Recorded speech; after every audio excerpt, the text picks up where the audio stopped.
How to change aspect ratio in Capcut PC. Hi guys, in this video, I'm going to show you step by step that how you can change aspect ratio in Capcut PC. So let's dive in.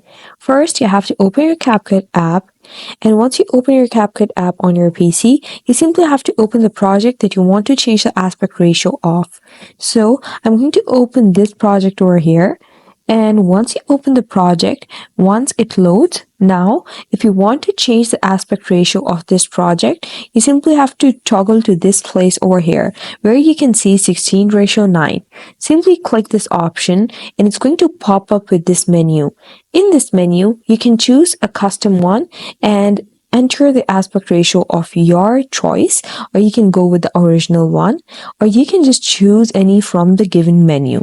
And now if you want to just choose any, like I'm going to go with this 9:16 one, and here you can see I have changed the aspect ratio to 9:16.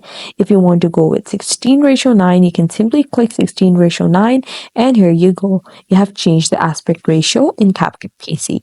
You can go with the original one, or you can just simply go to the custom option and choose the aspect ratio of your choice. You can click this aspect ratio option over here and choose any of your choice.